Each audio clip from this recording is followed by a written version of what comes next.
Tugasnya saya yang dilakukan oleh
Ya, apa itu? Siapa itu? Mailan? Mailan Hulu. Coba tulis.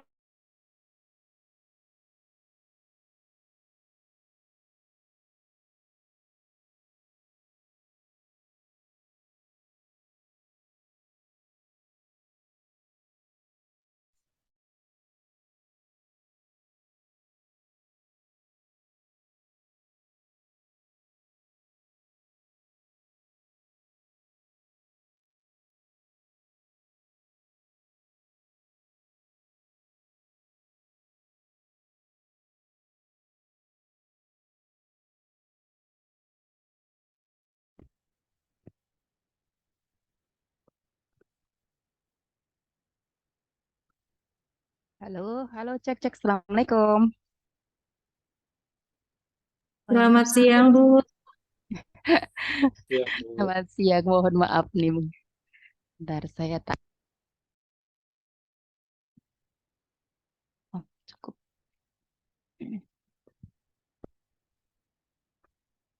Hmm.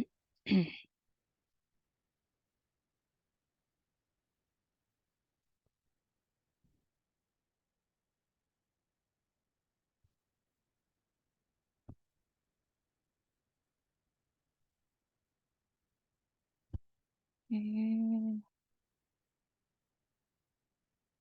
Mohon izin share screen sebentar nggih. Bentar, saya kok merasa belum nyaman banget dengan ini. Oke.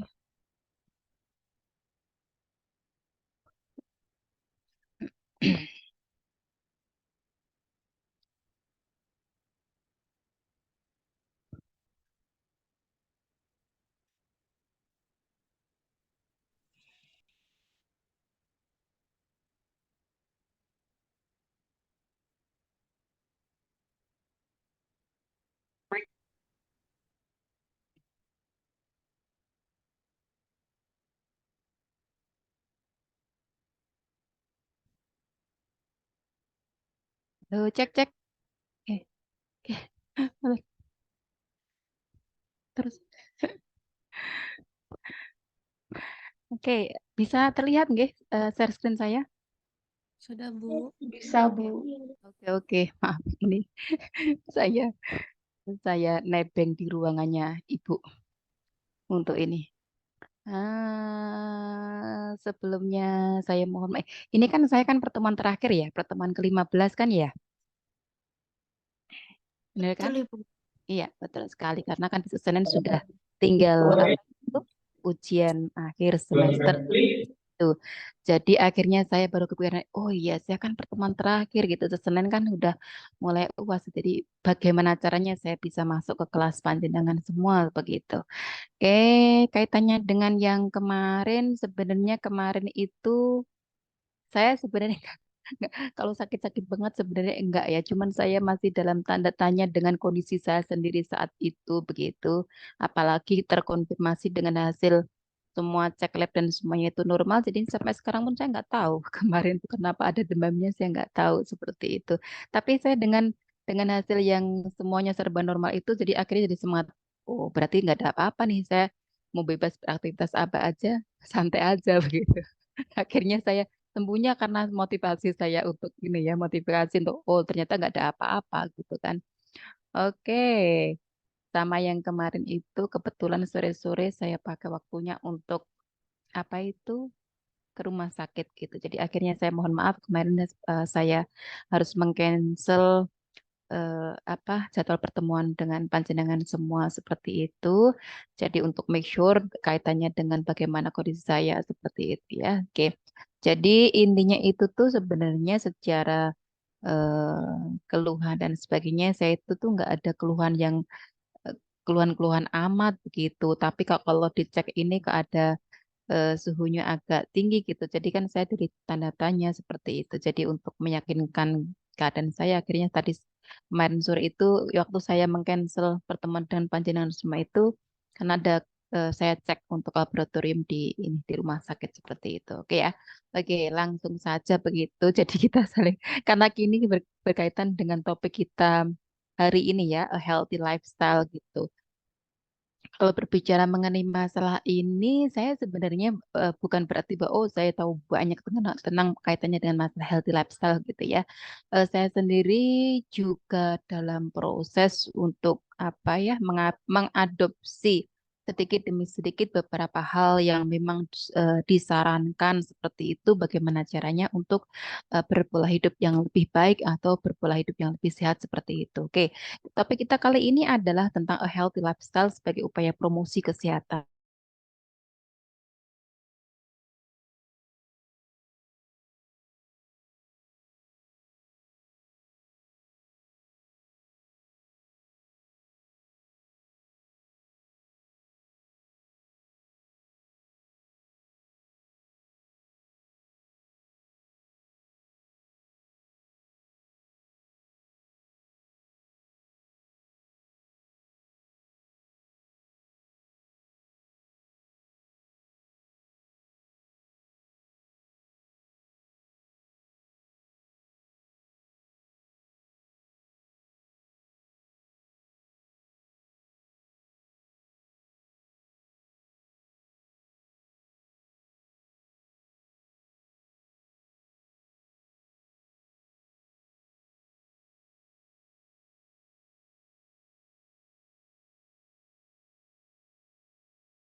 Mohon maaf saya terlempar. Tapi nggak sakit kok terlemparnya kalau lewat Zoom itu nggak sakit. Maaf, maaf, maaf. Kita lanjut lagi ya. Ya Allah, ya Allah. Ini padahal udah di lantai 3 loh. Di lantai 3 di Muwardi. Oke, kita sambung lagi. Oke, nah, kaitannya dengan, oh ya, dengan yang lain-lainnya silakan kalau misalkan sambil disambi-sambi ya. Santai aja. Kuliahnya kuliah nyantai begitu. Jadi, tapi jangan disambi makan loh ya. Kalau yang puasa jangan disambi makan, kita lagi puasa. Tapi bagi yang tidak menjalani puasa, monggo silakan aja seperti itu ya. Oke, jadi satu telinga untuk kita kuliah, satu telinga yang ini monggo dipergunakan untuk sebagaimana ini gitu ya. Oke, sambil nyantai-nyantai kita akan bicara mengenai masalah gaya hidup sehat di era milenial, kemudian bagaimana dukungan akademisi dalam gaya hidup sehat. Kemudian berbicara mengenai masalah kompleksitas hidup sehat itu apa saja. Kemudian gaya hidup sehat menurut WHO, tantangan gaya hidup sehat dan juga strategi menuju gaya hidup sehat. Oke, kita akan bahas satu persatu. Oke. Nah, kita apa ya? eh, Flashback kembali kaitannya dengan definisi dengan healthy lifestyle itu sendiri ya. Jadi secara ini ya, kalau kita lihat dari apa yang saya highlight ini adalah bahwa a healthy lifestyle itu adalah a way of living gitu ya. Cara cara hidup gitu. Bagaimana cara orang hidup dalam upaya apa? Yaitu dalam upaya untuk that lower the risk of being serious illness ya. Jadi bagaimana bentar.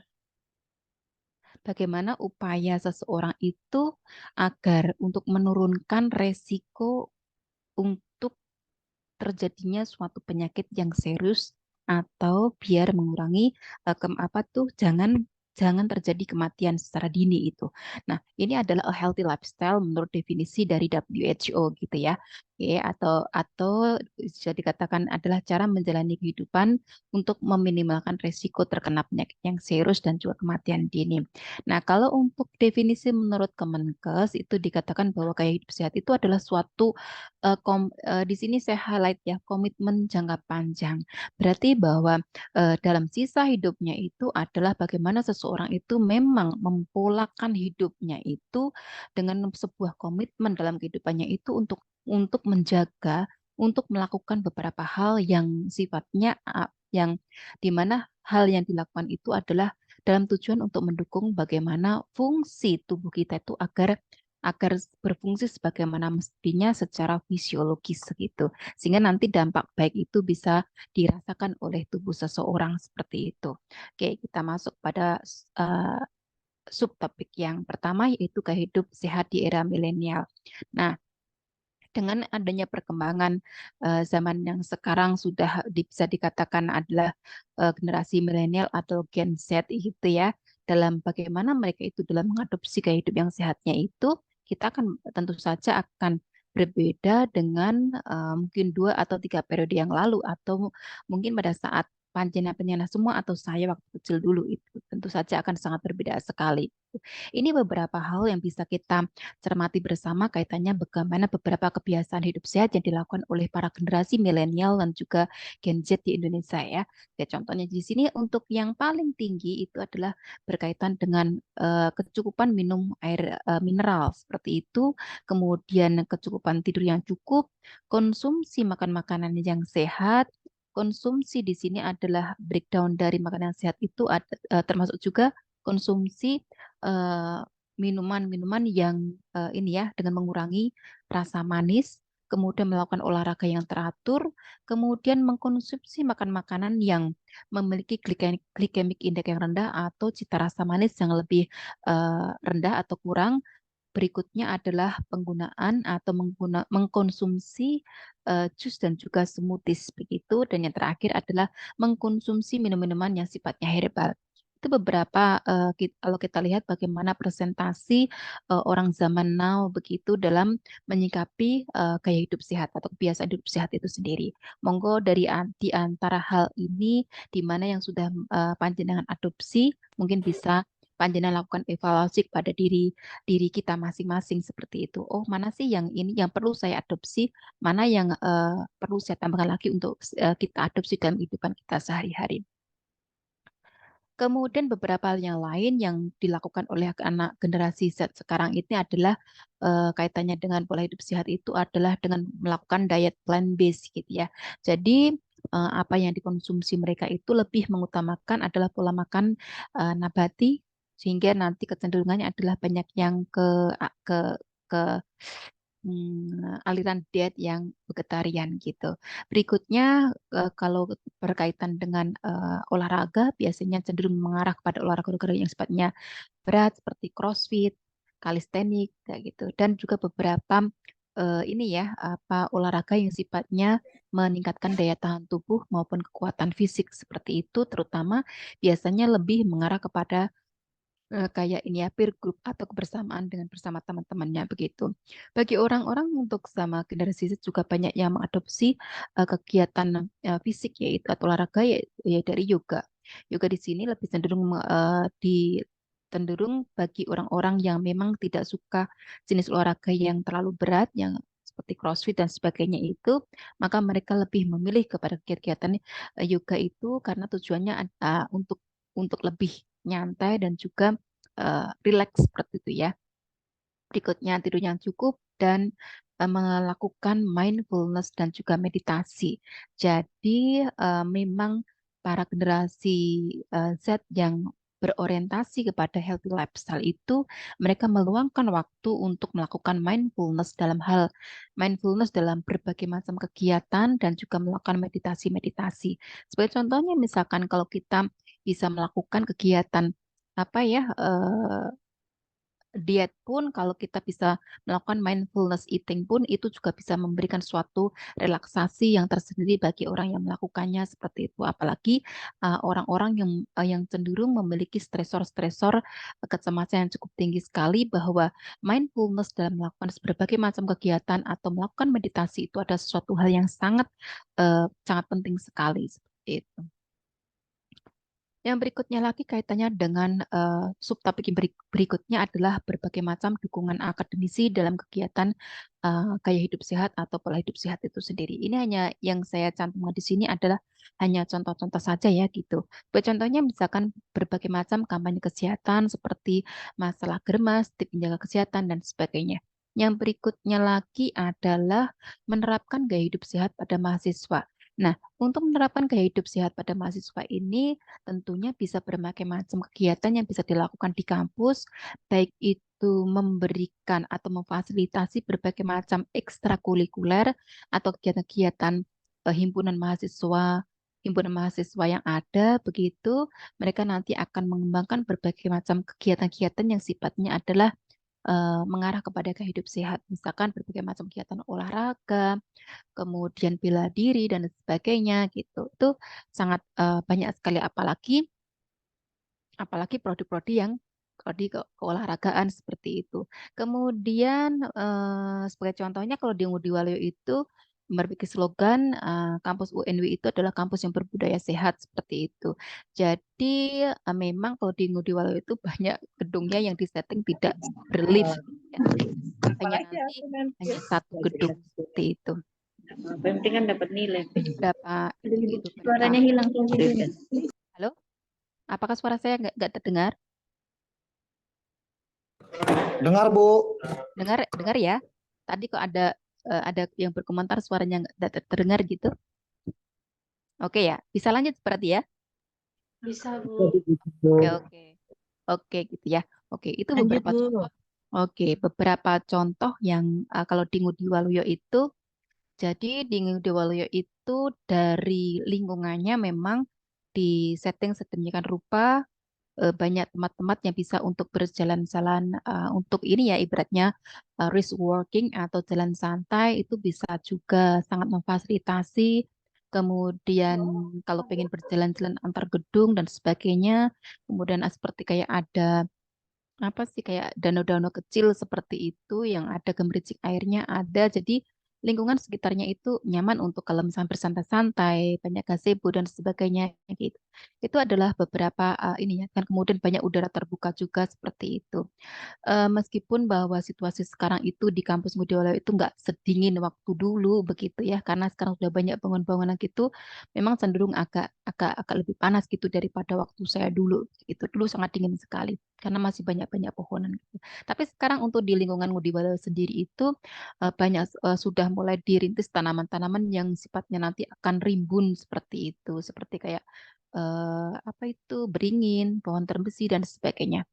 Kemudian untuk gaya hidup sehat yang sekarang itu contoh lainnya itu adalah misalkan kayak senam, misalkan Jumat itu ada senam bersama, kemudian setiap di Natalis dan sebagainya itu ada berbagai macam kegiatan event yang sifatnya itu menyehatkan. Kemudian ada fasilitas juga untuk nge-gymnya meskipun itu masih sederhana, tapi sudah ada seperti itu. Kemudian untuk mahasiswa juga ada kebebasan untuk memilih berbagai macam kegiatan ini ya, untuk basket dan sebagainya ada juga seperti itu. Kemudian untuk ada lingkungan untuk smoking area tersendiri ada juga. Kemudian yang lainnya adalah pendampingan mahasiswa praktik dalam edukasi pola hidup sehat di komunitas. Jadi ini memang secara tidak langsung, tapi pada saat kita menerapkan berbagai macam gaya hidup sehat, baik imun terapi komplementer dan sebagainya, itu waktu praktek di lapangan atau di lingkungan komunitas itu juga salah satu cara untuk ini ya, bagaimana dukungan akademisi dalam gaya hidup sehat itu sendiri. Yang berikutnya kampanye-kampanye sekolah sehat. Yang berikutnya adalah pengembangan kurikulum. Nah, pengembangan kurikulum ini nanti yang memang berperanan adalah seorang pendidik atau edukator atau dosen seperti itu. Maka kalau ingin menyisipkan berbudaya sehat itu dalam kurikulumnya, maka bisa melalui dengan perombakan dari RPS yang ada nanti di dalam capaian-capaian pembelajarannya nanti bisa disisipkan seperti itu. Nah, yang subtopik yang ketiga, bagaimana kalau kita melihat kompleksitas hidup sehat. Jadi, kalau untuk mencapai hidup yang sehat itu memang banyak sekali, sekian banyak elemen ataupun faktor-faktor yang bisa menjadi faktor pendukungnya seperti itu atau yang faktor yang mempengaruhinya seperti itu. Nah, ini bisa panjenengan semua lihat bagaimana kompleksitas hidup sehat itu sekian banyak faktor yang saling berhubungan atau berkaitan seperti itu. Sebagai contohnya misalkan kaitannya dengan masalah environment degradation gitu ya. Ternyata bahwa apa itu degradasi pada lingkungan ini sendiri bisa berhubungan saling ini ya, timbal balik antara occupational health and safety gitu ya, kesehatan para pegawai dan sebagainya, baik keselamatan maupun kesehatan para pegawai saling mempengaruhi. Oke, kemudian kaitannya dengan apa itu adanya proses urbanisasi, kemudian itu bisa mempengaruhi perubahan atau apa ya, mempengaruhi kaitannya infrastruktur dan sebagainya. Itu akan sangat nanti secara tidak langsung akan berkaitan dengan bagaimana seseorang dalam mengadopsi gaya hidup sehat itu sendiri. Karena perubahan-perubahan tadi ya, perubahan-perubahan tadi itu akan sangat mempengaruhi sekali bagaimana cultural tradisional dari seseorang begitu. Kemudian subtopik yang keempat, kalau kita bicara tadi adalah yang saya comotkan di slide saya ini hanya apa ya, lifestyle gaya hidup sehat menurut WHO sama Kemenkes saja ya gitu. Kalau gaya hidup sehat menurut WHO itu dikatakan bahwa untuk di sini untuk poin satu ya, to ensure a healthy lifestyle, WHO recommend eating a lot of fruit and vegetable, reducing fat, sugar and salt intake and exercising. Jadi untuk apa ya, untuk mendukung gaya healthy lifestyle atau gaya hidup sehat itu WHO merekomendasikan adanya kecukupan atau banyak banyak makan buah-buahan dan juga sayur-sayuran.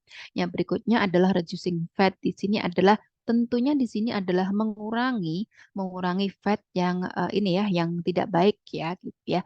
Contoh daripada lemak yang baik itu adalah yaitu apa itu olive oil, minyak ini ya minyak zaitun, avokado, minyak ikan seperti itu. Itu yang termasuk dalam lemak yang baik ya. Yang lain-lainnya adalah cenderung ke lemak yang kurang baik. Yang berikutnya adalah reducing sugar dan juga salt intake. Ya, kaitannya dengan penurunan sugar ya, gula. Gula di sini terutama yang paling ini adalah yang white sugar gitu ya. Karena memang bahwa gula itu asupan daripada gula itu sangat sangat sifatnya adalah proinflamasi bagi tubuh seseorang. Kalau jumlahnya itu tuh cukup tinggi, tentunya hal ini nanti akan membebani bagaimana kerja daripada pankreas gitu ya. Nah, saya rasa semua panjenengan sudah tahu ya bagaimana metabolisme karbohidrat dan sebagainya yang akhirnya ujung-ujungnya nanti adalah berakhir pada storing fat di sini. Nah, tentu saja kalau tubuh itu selalu diforsir dengan asupan gula yang cukup tinggi, itu tentunya nanti akan selain membadi kerja pankreas, kemudian juga nanti resikonya adalah apa? Yaitu adanya resistensi insulin. Jadi kalau sudah insulin tersebut sudah nggak peka lagi, nanti itu adalah salah satu cikal bakal munculnya penyakit ini ya DM atau diabetes mellitus untuk yang tipe 2 seperti itu. Dan satu hal lagi yang perlu kita pahami bahwa yang namanya salah satu kalau asupan daripada sugar ataupun karbohidrat yang cukup tinggi itu nanti otomatis akan membebani kerja liver itu sendiri. Di mana kita tahu bahwa yang namanya kapasitas liver untuk ini ya menampung ataupun menampung eh, apa itu dari hasil metabolisme karbohidrat itu sendiri kaitannya dengan glikogen dan sebagainya itu tuh kan juga kapasitasnya kan juga maksimal gitu. Apalagi selain sugar, itu kita juga mengkonsumsi makan-makanan lain yang cenderung berkarbohidrat tinggi atau bergula tinggi seperti itu. Atau dia banyak mengandung fruktosa, glukosa dan sebagainya. Itu tentunya nanti beban liver akan sangat tinggi sekali. Dan tadi saya katakan ujungnya nanti adalah terjadinya resistensi insulin. Nah, kalau insulin sudah resisten lagi ya ujung-ujungnya akan kepada penyakit DM tipe 2 tadi gitu. Yang berikutnya rekomendasi yang disarankan oleh WHO adalah ini ya exercising, olahraga gitu. Nanti di belakang akan kita bahas bagaimana kaitannya dengan exercising atau olahraga ini. Yang berikutnya tentunya perlu kita memperhatikan adanya ini ya body mass index kita ya. Agar kita untuk bisa mempertahankan ya di kondisi sehat itu kita perlu mempertahankan body mass index kita atau BMI atau IMT seperti itu agar kita bisa mengidentifikasi diri kita itu masuk di dalam mana. Apakah yang ini lower, underweight, apakah yang borderline atau yang normal, ini atau yang eh, obesitas ataupun yang berlebihan seperti itu. Kita bisa lihat nanti dilihat di bawah ada standarnya untuk BM-nya harus berapa seperti itu. Nah, kemudian selain itu di linknya WHO juga provide a series of publication to promote and support healthy lifestyle. Jadi WHO itu sendiri melalui link resminya itu juga memberikan suatu promosi kesehatan yang berkaitan dengan healthy lifestyle itu seperti apa gitu. Sehingga bagi siapa saja yang memang ada suatu keinginan untuk mengadopsi healthy lifestyle itu dalam kehidupannya bisa melirik bagaimana healthy lifestyle menurut WHO itu sendiri. Nah, beberapa healthy lifestyle menurut Kemenkes recommendation ya, di sini adalah ini ya. Oke, ini beberapa contoh 7 langkah gerakan hidup sehat menurut Kemenkes ya gitu ya, yaitu melakukan aktivitas fisik. Pokoknya satu itu adalah jangan mager, yaitu jangan malas bergerak. Jadi dibiasakan apa-apa yang menuntut kita itu bisa bergerak lakukan. Oke, jangan apa-apa duduk, apa-apa mejet gitu ya. Tapi kalau sesuatu itu bisa kita lakukan dengan bergerak, maka itu akan jauh akan lebih memberikan manfaat kepada kita gitu. Kalau misal, oh aku cuma hanya naik ke lantai 2, ya udah kita jalan kaki aja seperti itu. Ke lantai ketiga masih memungkinkan, ya oke aja. Lantai keempat, nah itu kalau dilatih nanti lama-lama jadi suatu hal yang sudah biasa banget seperti itu. Ataupun misalkan kebiasaan misalnya kita memakai ini ya naik mobil seperti itu. Dalam jarak antara 500 sampai 100 sampai 1 kilo sebisa mungkin upayakan jangan menggunakan mobil, menggunakan motor seperti itu. Dalam lingkungan kerjanya kalau itu bisa tertanggung dengan jalan kaki, silahkan lakukan jalan kaki gitu. Itu akan tentunya akan sangat secara tidak sadar itu bahwa kita sebenarnya sudah mengadopsi beberapa cara gaya hidup sehat itu sendiri begitu.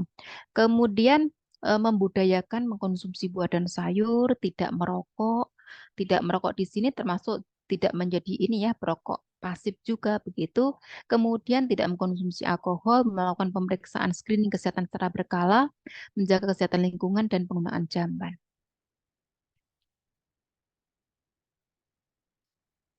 Bentar, mohon izin sebentar.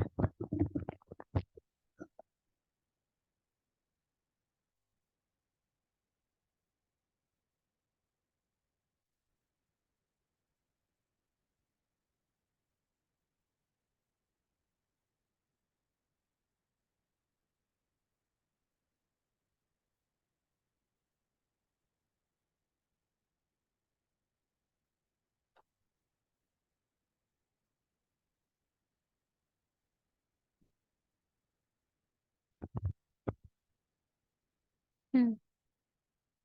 Oke, lanjut. Yang berikutnya lagi, yang berikutnya adalah tantangan hidup sehat. Nah, tentunya di sini adalah tantangan yang perlu kita hadapi pada saat seseorang itu ada keinginan untuk mengadopsi gaya hidup sehat. Oke, eh, kalau saya secara pribadi ya, saya itu tipe orang yang nggak pingin eh, baru dikasih cobaan sakit, sesuatu sakit itu baru nyadar, oh saya harus begini. Enggak. Tapi saya sebisa mungkin bagaimana cara saya ya untuk menambahkan berbagai macam gaya hidup tersebut sedikit demi sedikit agar nanti saya tidak jatuh ke arah sakit seperti itu. Kalau bisa jangan sampai lah. Kalau bisa itu hal yang saya upayakan itu adalah bagaimana caranya ya saya itu tidak terkena penyakit kronis. Karena bagaimanapun juga bahwa yang namanya penyakit kronis itu adalah cikal bakalnya adalah dari perilaku orang tersebut gitu. Jadi bagi yang ada tanda-tanda ataupun bagi orang yang mengalami penyakit kronis, baik mungkin DM ataupun hipertensi atau mungkin ke arah kolesterol, ke arah jantung dan sebagainya gitu. Jangan ngeblaming bahwa oh saya ada turunan ini, saya turunan ini. Sebenarnya bahwa faktor genetik itu hanya 5-10% saja, tapi 90% penyakit kronis itu disebabkan karena perilaku manusia itu sendiri. Perilaku kita sendiri yang kurang tepat dalam menjalani gaya hidup ini ya, dalam menjalani kehidupan itu begitu. Oke, jadi misalkan ini perlu kita koreksi. Ada apa sih yang kurang tepat yang belum saya lakukan sehingga kok saya ditegur dengan berbagai penyakit tertentu, misalkan asam urat lah atau apa gitu ya. Oke, gitu. Coba deh bisa dilihat eh, eh, diri kita dulu gitu. Selama ini saya bagaimana hidupnya? Selama ini bagaimana sih lingkar perut saya? Selama ini bagaimana sih BMI saya? Selama ini bagaimana sih dengan eh, apa itu ketebalan lemak saya? Selama ini bagaimana sih saya makannya? Selama ini bagaimana sih saya tidurnya? Selama ini bagaimana sih dengan pola pikir saya? Psikologi saya, apakah saya itu cenderung mengadopsi hidup yang cenderung menggampang stres dan sebagainya? Itu beberapa hal yang mungkin menjadi suatu ini sendiri kalau memang bahwa kita itu tidak punya kesadaran penuh untuk mengadopsi gaya hidup sehat itu tentu saja ada sedikit tantangan aja mungkin kita akan jadi apa ya meletre gitu istilahnya ya gitu. Nah, berbagai tantangan yang bisa kita hadapi dalam menghadapi gaya hidup sehat itu yang pertama adalah kesibukan pekerjaan. Kalau sekarang itu kita apa ya eh, kalau mikirin masalah pekerjaan kayaknya waktu 24 jam itu kayaknya agak cukup gitu ya. Tetapi pada saat bahwa kita benar-benar punya willingness atau kemauan, punya awareness, kesadaran, dan punya seriousness, keseriusan yang cukup tinggi dalam upaya untuk mengadopsi gaya hidup sehat itu, maka akhirnya dimanapun kamu berada, kapanpun kamu itu ada begitu, tentunya ada beberapa hal yang perlu kita pertimbangkan gitu. Oh, misal kita kagak sesibuk apapun gitu ya, sibuk sekali begitu, tetap aja akan disempatkan untuk kita apa ya, meluangkan waktu dalam hal apa? Oh, misal tetap meluangkan waktu untuk cukup istirahat, meluangkan waktu untuk prepare apa itu healthy food dan sebagainya seperti itu. Oh, meluangkan waktu untuk sedikit bermedifikasi. Meditasi ini misalkan seperti kayak menjalankan ibadah dengan benar-benar khusyuk dan sebagainya. Memang meluangkan waktu untuk ini ya, untuk relaksasi, kemudian menyadari bahwa oh ternyata hidup stres itu tuh sangat membahayakan loh bagi hidup saya dan sebagainya. Mungkin dengan pekerjaan-pekerjaan yang ada momen-momen di mana oke, saya memang kerjaan saya itu banyak, tapi untuk jam-jam tertentu saya memang harus benar-benar take a rest, istirahat, tinggalkan sejenak. Misalkan di jam 12 sampai jam 1 itu benar-benar tinggalkan sementara urusan dunia gitu ya. Itu adalah satu kesempatan untuk apa? Bermeditasi, merilekkan diri dan sebagainya. Itu beberapa tantangan bagi kita. Tapi bagi orang-orang yang tidak memiliki kekuatan yang kuat gitu, tentu saja akan gampang enggo. Udah orang tak bilain 24 jam bekerja aja nggak rampung-rampung gitu. Tapi kalau kita nggak pernah meluangkan dari waktu 24 jam itu, nggak bakalan pernah kita nggak bakalan pernah punya waktu untuk melakukan relaksasi kalau kita nggak pernah meluangkan waktu untuk relaksasi. Tapi pada saat kita memiliki kesadaran penuh untuk menjalani semuanya itu dalam kondisi lebih nyantai, akhirnya semuanya jadi lebih nyantai begitu ya.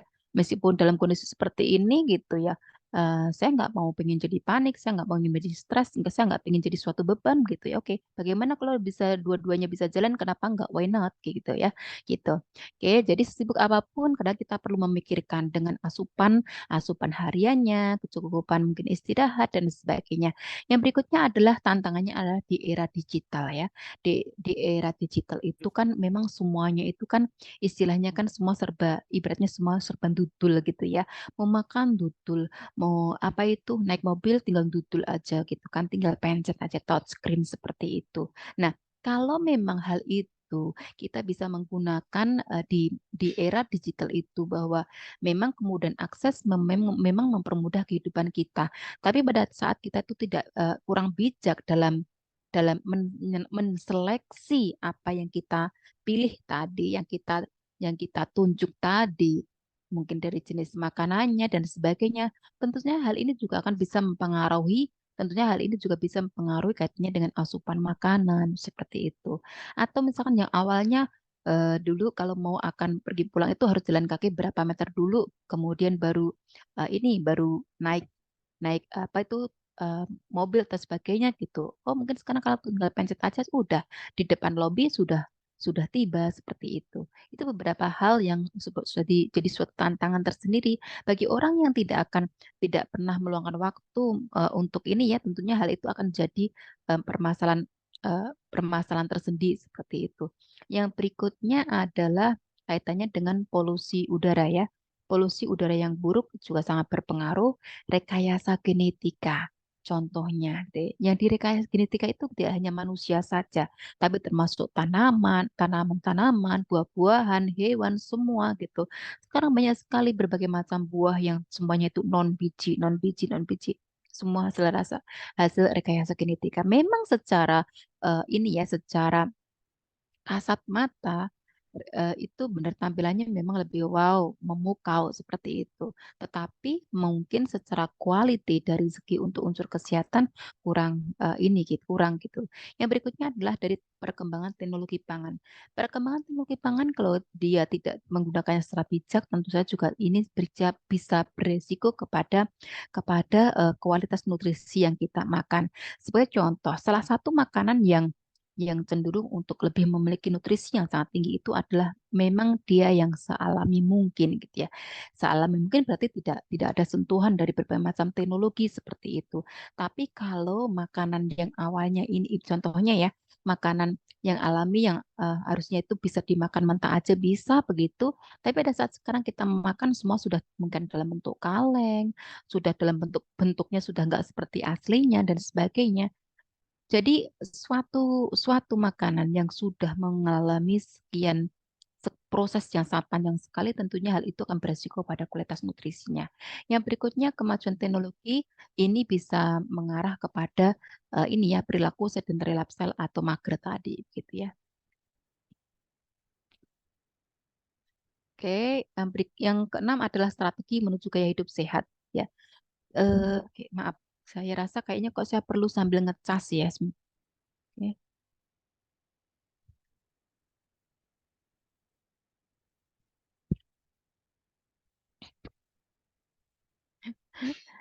Baterainya kayaknya lobat. Sebentar. Oke.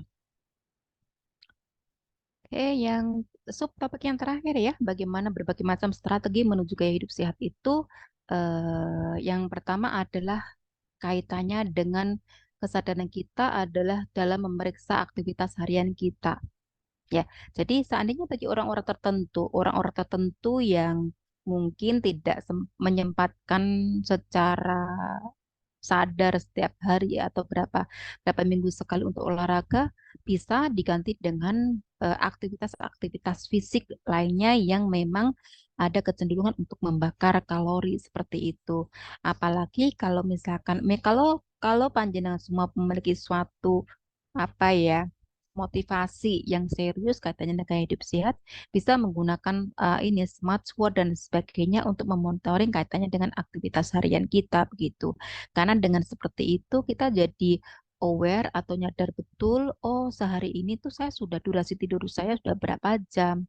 Kemudian tingkat stres saya bagaimana. Nah, langkah kaki saya sehari ini tuh sudah berapa ribu. Kemudian detak jantung saya bagaimana. Semua kan serba termonitor semuanya begitu. Sekian banyak puluhan-puluhan apa itu fasilitas atau fitur-fitur yang ditawarkan oleh smartwatch itu sebenarnya bisa kita manfaatkan untuk mendukung secara bijak gaya hidup sehat itu sendiri. Yang berikutnya perlu juga bahwa strateginya adalah kita perlu mempelajari perilaku-perilaku Anda dalam waktu singkat. Maksudnya kita bisa mengevaluasi, oh dalam akhir-akhir ini tuh sebenarnya perilaku saya bagaimana sih kaitannya dengan gaya hidup sehat itu, apakah cenderung membaik, apakah memburuk, ataupun nggak ada perubahan sama sekali gitu ya. Atau bahkan memburuk tadi adalah kok dari kemarin-kemarinnya awalnya sudah oke kok jadi menurun gitu. Apa yang perlu kita perbaiki gitu. Yang berikutnya perlu juga kita melakukan evaluasi diri misalnya tiap mingguan bagi orang-orang yang awal sudah mulai menginisiasi gaya hidup sehat, mungkin perlu melakukan monitoring ini dalam 1 minggu. Oh, seminggu ini tuh bagaimana sih program yang sudah saya jalankan? Apakah saya sudah konsisten dalam mungkin hal makanan? Seberapa banyak cheating yang sudah dilakukan?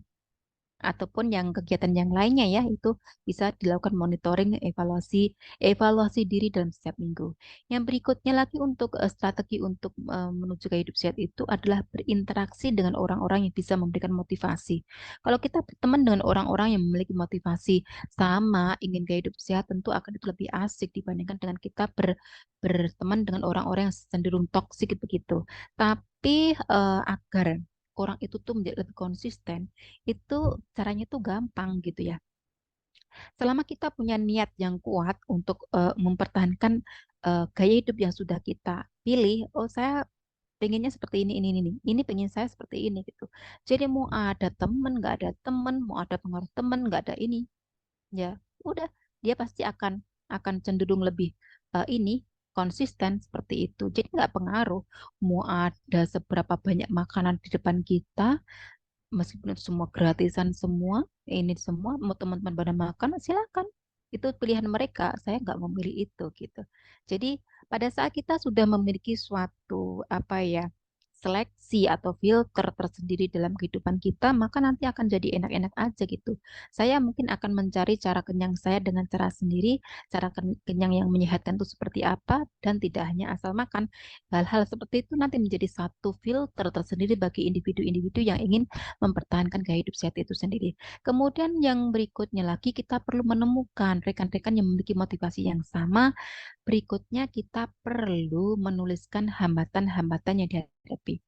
Coba bagi orang-orang yang selalu gagal dalam mencoba mengadopsi gaya hidup sehat itu, coba hambatannya apa sih? Tulis dalam kertas, tulis dalam buku. Apa,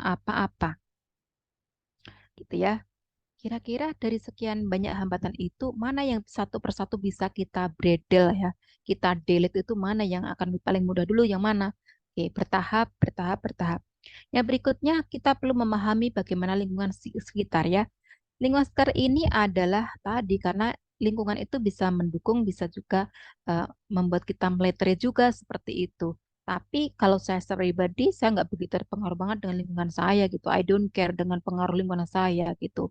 Mau teman-teman mau apa, pesta apa, kalau hal itu memang nggak sesuai dengan menu menu gaya hidup saya, maka saya tidak akan nggak mau seperti itu. Tapi kalau misalkan apa ya mungkin mau mengadakan cheat meal tertentu dalam misalnya 1 minggu sekali atau mungkin 1 hari itu cuma hanya satu item makanan, that's okay. Itu memang strategi kita untuk secara bertahap mengadopsi gaya hidup sehat itu sendiri.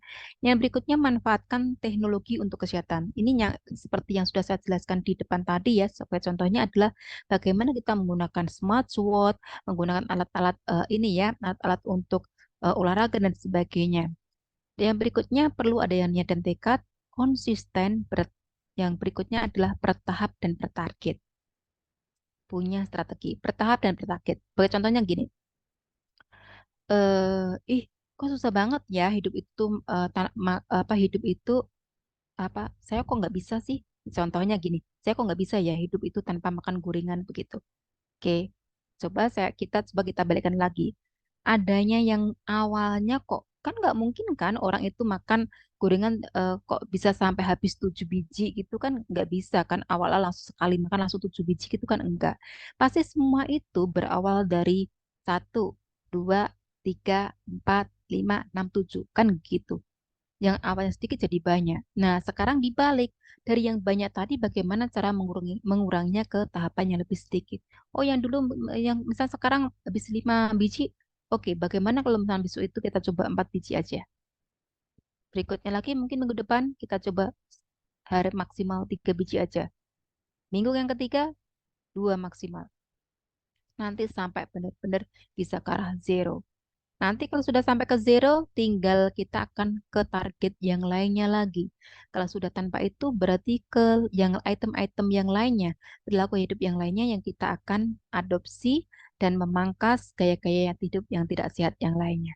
Itu cara-cara untuk secara bertahap dan juga bertarget. Dan itu yang paling memang ampuh itu adalah dari niat yang kuat tadi. Nah, bagaimana kaitannya dengan resolusi gaya hidup sehat menurut Kemenkes? Berolahraga yang dulu awalnya cukup 1 kali seminggu, sekarang nggak bisa seperti itu. Minimal adalah 3 kali seminggu dengan durasi, kalau WHO 30 menit per hari. Kalau 3 kali, saya rasa perlu sekitar mungkin berapa ya? 30 itu sekitar 1,5 jam mungkin kalau seminggu hanya 3 kali seperti itu. Tapi yang jelas kalau WHO itu merekomendasikan 30 menit per hari. Kemudian cukup lebih banyak minum air putih. Maka solusinya apa? Ya kemana aja itu bawa tumbler ya. Kalau nggak puasa gitu ya. Tapi kalau pas nggak puasa ya silakan. Kemanapun juga bawa tumbler seperti itu. Mengatur pola makan dan diet seimbang, banyak konsumsi sayur buah, mengurangi konsumsi makanan yang instan dan diawetkan. Ya, bagaimanapun sesuatu yang sifatnya instan itu that is not really good gitu ya, apalagi pakai pengawet. Kalau pengawetan itu kecenderungannya itu banyak menggunakan natrium gitu, dan sedangkan sifatnya natrium itu tentunya nanti berlawanan dengan kinerja jantung itu sendiri. Maka bagi orang-orang yang tidak pernah memperhatikan asupan natrium atau garam, itu nanti pasti ujung-ujungnya bermasalah di penyakit jantung seperti itu. Yang berikutnya adalah mengurangi konsumsi gula dan juga makanan yang tinggi gula. Tidak hanya gula itu sendiri, tapi makan makanan yang ada unsur gulanya atau dia berglycemic index menengah ke tinggi. Ya, seperti itu. Jadi perlu bertahap kita memahami satu persatu. Jadi berbagai macam jenis makanan. Oh, kalau makanan ini glycemic index-nya berapa sih? Kira-kira secara kalorinya, karena dengan sendirinya kalau glycemic index-nya itu atau zat gulanya itu semakin tinggi, jelas dia berkalorinya akan semakin tinggi. Kalori semakin tinggi kalau kita sering banyak kita konsumsi dan jumlahnya melebihi dari asupan metabolisme rate kita, jelas itu nanti ujung-ujungnya akan ditumbuk dalam bentuk lemak di dalam tubuh kita. Gitu, makanya lama-lama akhirnya bodi melebar, perut membuncit dan sebagainya.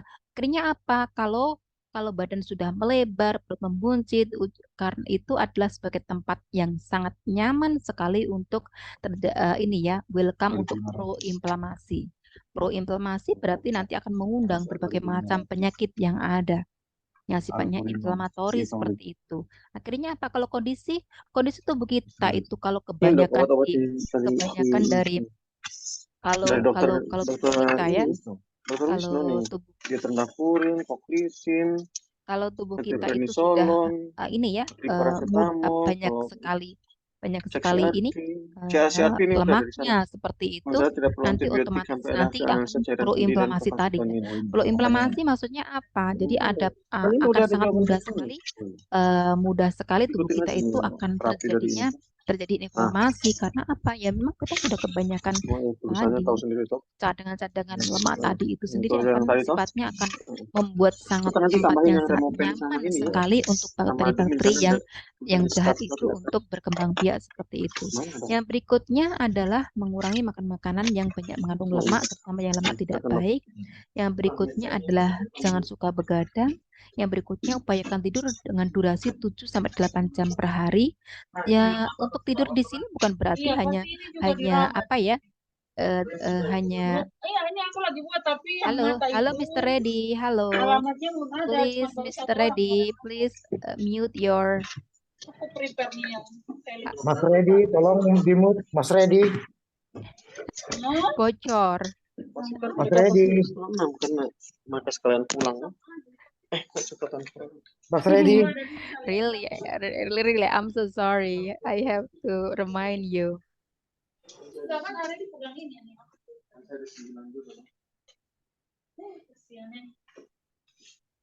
Oke, saya lanjutkan lagi ya.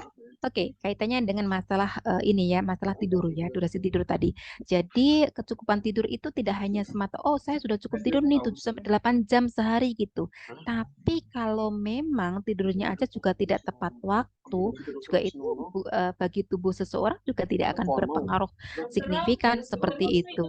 Jadi durasi tidur 7-8 jam itu sendiri. Nah, nanti dari Dr. Wisnu jadi untuk durasi tidur 7 sampai dalam Guswanti. dokter buat di itu aja yang penting dokter sokop itu. Nah, sampai nanti kenapa nggak dikasih? Terima kasih. Sebentar ya, ada kunjungan ini.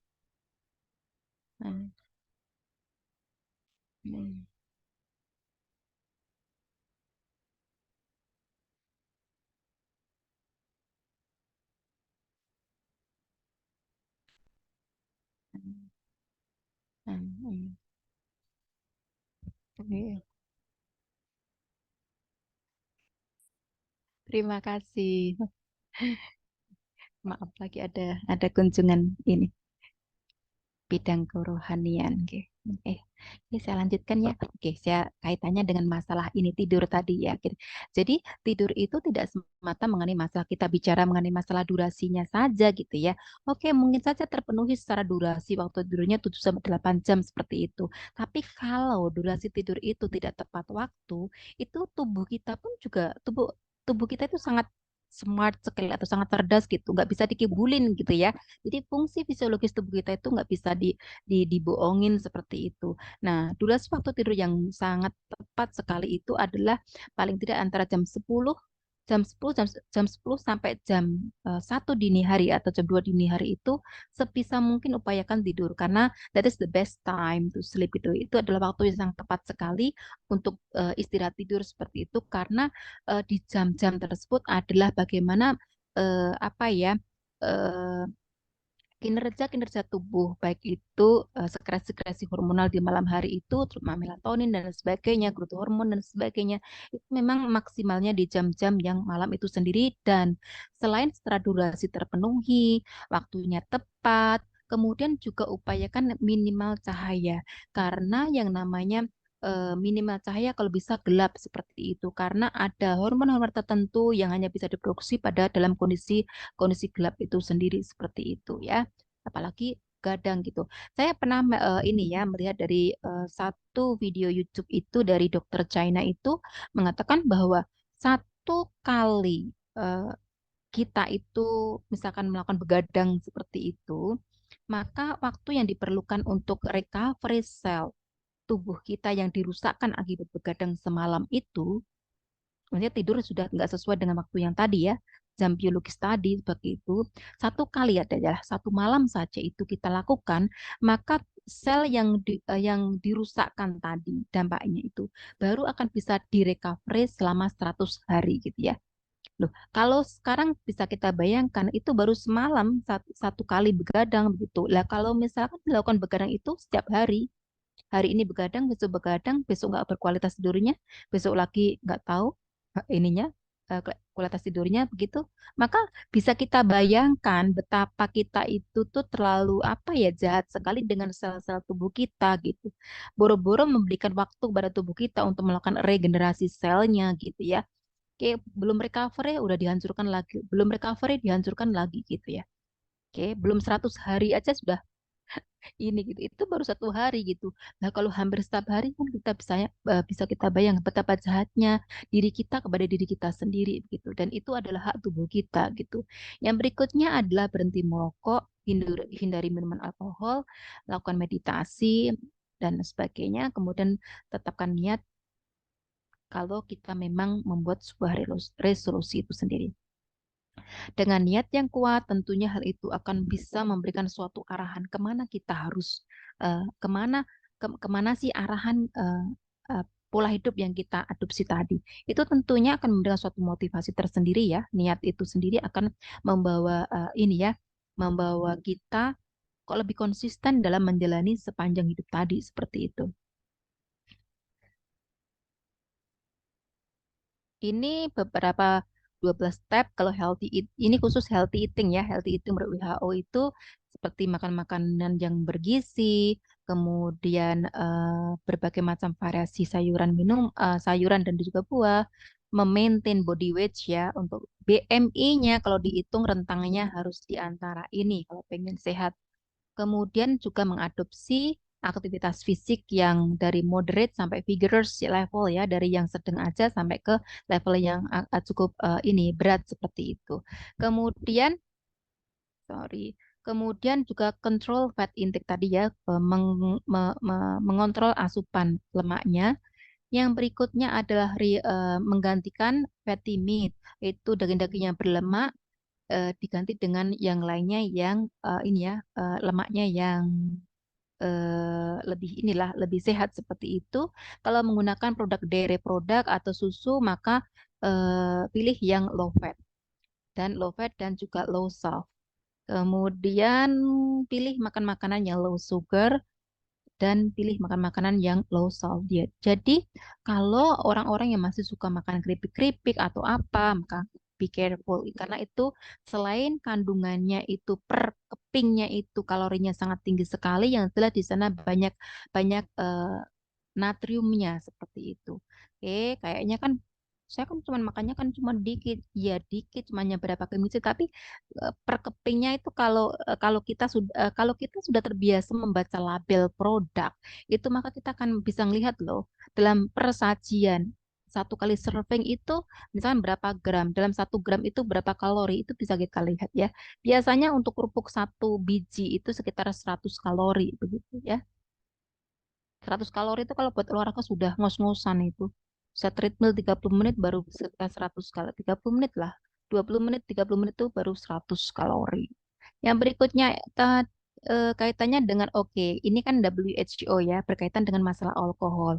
Jadi WHO, dan ini bukan Indonesia, WHO secara general itu apa memberikan solusi membatasi asupan alkohol gitu ya. Nah, jadi di sana dari WHO tidak not to drink at all, nggak minum sama sekali, tapi adalah membatasi jumlah asupan daripada alkohol itu sendiri seperti itu. Yang berikutnya adalah prepare food in safe and hygienic way. Jadi menyiapkan makanan lebih aman dan juga lebih sehat ya. Contohnya di sini adalah dengan steam, dikukus, dibakar, digodok dan sebagainya, di microwave, itu jauh akan lebih membantu ini ya, lebih sehat dibandingkan cara yang lainnya. Kalau bagi orang ibu-ibu yang ini menyusui, maka eh, apa diupayakan untuk ASI eksklusif seperti itu dan berkelanjutan sampai 2 tahun. Oke, ini beberapa apa ya, batasan-batasan untuk BMI-nya. Monggo bagi yang mungkin belum tahu BMI-nya, itu gampang. Tinggal panjenengan semua search di Google Body Mass Index Calculator. Tinggal dimasukkan tinggi badan, berat badan, klik sama ini, nanti akan keluar BMI panjenengan semua. Gampang. Ya, tinggal saya ulangi, search di Google BMI kalkulator. Akan muncul nanti kayak ini ya, formula seperti itu. Panjenengan semua tinggal ngeklik aja, laki-laki, perempuan, tinggal berat badan berapa, nanti akan hasil produk, hasil ininya, hitungannya langsung bisa kita lihat. Di sana nanti jarumnya ini sudah, jarum yang ada di gambar ini akan menunjukkan sendiri. Apakah di hijau, di kuning, di merah, atau di biru, itu nanti akan otomatis muncul. Jadi misalnya smartphone jangan hanya untuk sosmed ria, tapi sekali-sekali dong kita perlu mengecek bagaimana BMI kita. Nah, beberapa contoh promosi kesehatan dilakukan oleh pemerintah Indonesia adalah dengan isi piringku. Nah, nanti kalau misalkan makan dicek isi piringnya. Coba dilihat seperti ini. Apakah sudah memenuhi hal-hal itu belum? Ada sayurannya, karbohidratnya, buahan, protein, dan sebagainya. Tentu saja kalau saya punya secara pribadi bahwa yang namanya untuk sehat itu adalah personalized.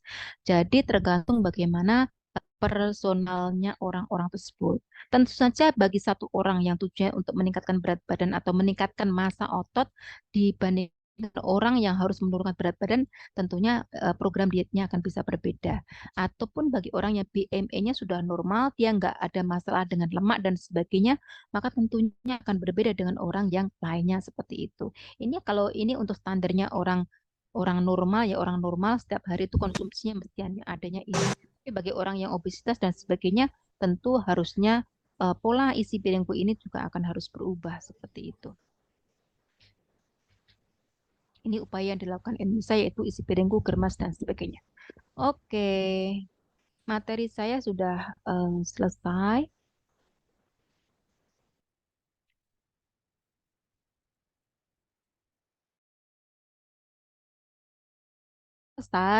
Apakah ada hal yang perlu ditanyakan terkait dengan healthy lifestyle?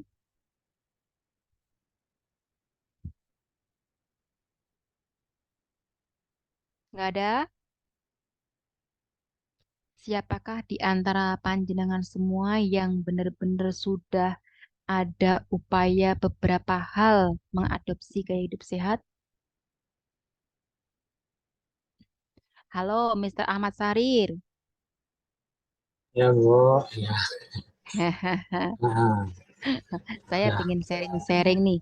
Kalau Pak Ahmad Sarir selama ini dari beberapa hal yang direkomendasikan baik WHO atau Kemenkes itu, di hal apa sih yang sudah mulai diadopsi dalam kehidupannya Pak Ahmad Sarir?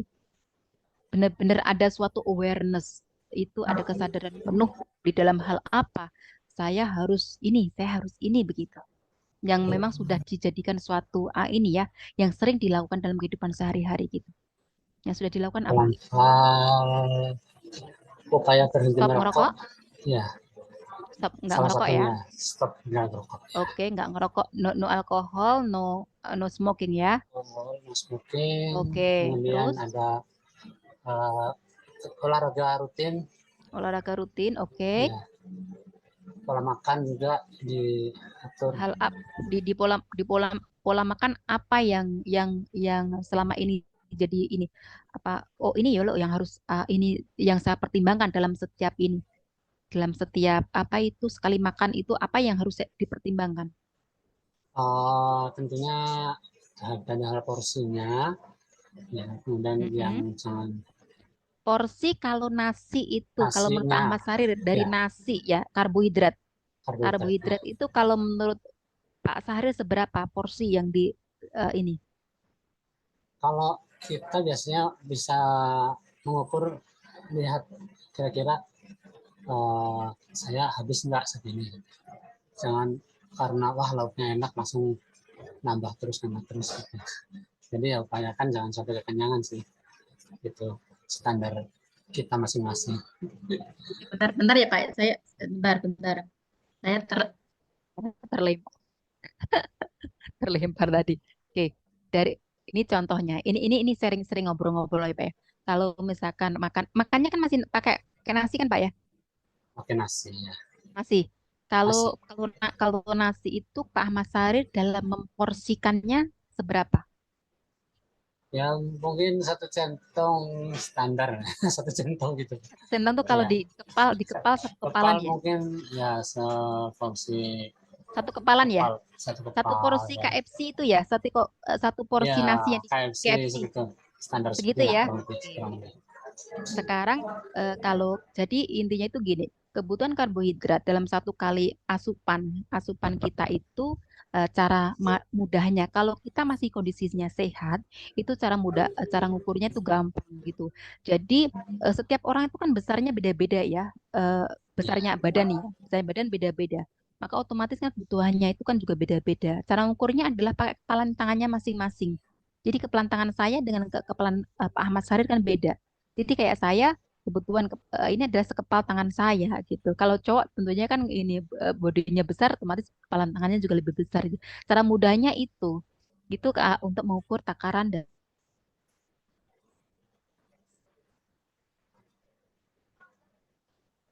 Suaranya kayak hilang, Bu. gitu. Ya. Tuh, iya ini sudah di lantai 3 menghilang terus karena saya terlempar terus. Udah pertemuan terakhir masa yuk ini ya gitu loh gitu terus apalagi Pak Sarir yang dikonsider lagi gitu asupan dari karbohidratnya apalagi dalam Oh, satu dalam pola makan maksudnya, ya itu goreng-gorengan mungkin mulai dibatasi karena eh, ya eh, mengandung eh, lemak-lemak dari yang jenuh ya. da- Kita lihat oh dari ini berapa biji ke berapa biji ini targetnya. sebenarnya sih subjektif ya, misalnya kalau kebanyakan gorengan kan enak jadi gurih-gurih. Ya, Iya kita yang sedikit mengendalikan. Wah ini sedikit kalau sehari makan 3 kali kan masih tetap aja 3 biji iya, kan hampir ya nggak rutin setiap hari enggak. Yang enggak ya misalkan oke katakanlah oke oke ya oke. bakwan enggak, yang biasanya rutin mungkin enggak usah, mungkin seminggu sekali. Oke gitu ya. Jadi jadi sudah ada suatu ada suatu benar ini kesadaran tersendiri untuk membatasi secara jumlah gitu ya. Dari jumlahnya oke, oh mungkin dari jenisnya oh yang mungkin awalnya 2 jenis gorengan menjadi oh pilih salah satu aja. Dari oh awalnya mungkin setiap hari dikurangi menjadi oh 1 minggu saja. Nah, baguslah udah ida ini. Kemudian dari ini nih untuk variasi sayuran dan juga Ya, buah gitu bagaimana? ya Fibernya, sumber sumber ini, sumber seratnya. sumber seratnya ya sayur-sayuran, karena Mm-mm. kita di sini kan tinggal milih ya kalau makan di sini. Banyak ya. Uh, Saya ya yakin kita yang banyak. bisa mengontrol diri lah. Walaupun yang itu enak tapi nggak sehat bagi kita, mungkin kita tahan nafsu sedikit. Oh ya, sip, sip, sip, sip. Gorengan serat-serat ini bagus buah-buahan yang sudah dipotong Oke, kan. apalagi kalau di situ kan ini ya, ikan-ikan sangat murah meriah ya. Nggak murah kan? Dekat pantai nggak? Kalau kita jauh dari pantai, kita Oh, di jauh dari gunung, pantai. Oh, di gunung. gitu. Ya, Saya ketinggian pikir, 2000 oh sih. gitu. Jadi cenderung cenderung cenderung ini gunung ya, produk-produk gunung ya. Jadi Iya. lebih enak lah kalau seperti itu. Oke, oke, oke, oke, oke, oke. Kemudian ke ini nih, ke asupan ini, asupan apa itu cairan. Gimana? Cara mengaturnya bagaimana? Cairan kita punya botol ini sih ya, masing-masing apa Mm-mm, ya, kurang lebih ya minimal 2 liter itu minimal banget, 3 liter mm-mm. lah rata-rata gitu. Iya. Air Berat putih berat berat badannya Pak Sarir berapa? saya cuman 63 63 ya? ya 63 memang kurang lebih butuhannya sekitar. Oke, 63 kan 2 kebutuhan sampai 2 oke, setengah. lah kalau 63 berarti kalau kebutuhan kebutuhan setiap tubuh itu rata-rata kan 5 sampai 7% itu ya dikalikan berat badan. Berarti kalau 5 kali 6 ya Sekali sudah 6 3 liter, 3 liter. Ya 3 liter lah, minimal minimal 3 liter itu harus masuk seperti itu. Oke, jadi mungkin barang siapa yang selama ini secara keasupan air mineralnya air mineralnya yang ini belum belum memperhatikan asupannya silakan.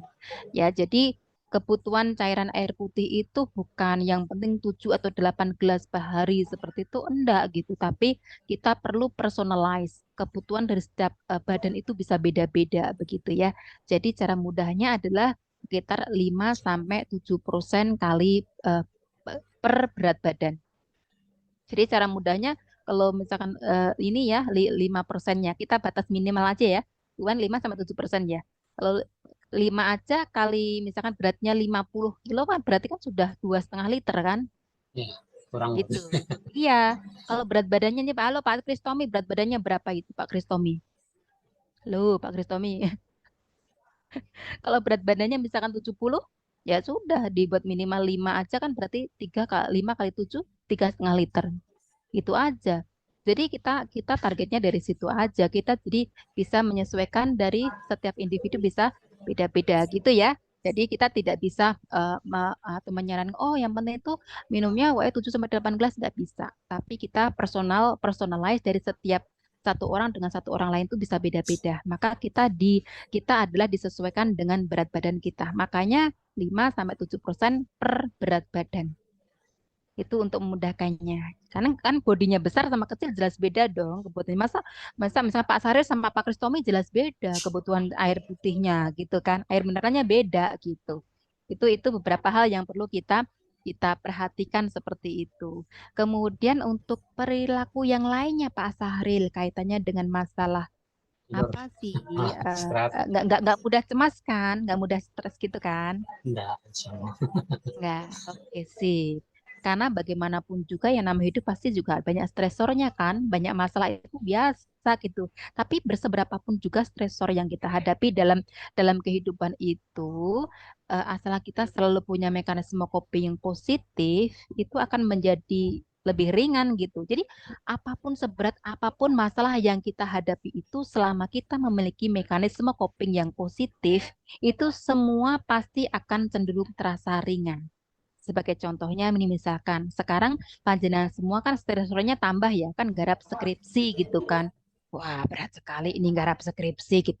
Tapi kalau skripsi itu disikapi dengan stres ya akhirnya kan jadi benar kita stres beneran gitu. Tetapi kalau hal itu ditanggapinya secara positif ya udah jalanin saja seperti itu. Sebentar maaf.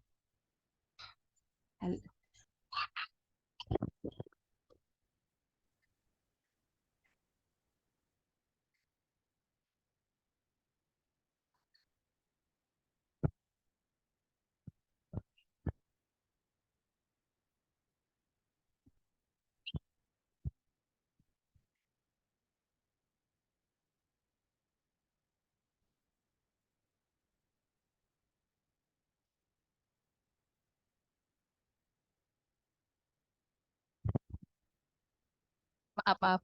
Sudah anak saya itu kan anak saya masih kecil kan nggak bisa masuk ke ruangan bangsal ya ini gantian sama ayahnya. Saya dipanggil-panggil.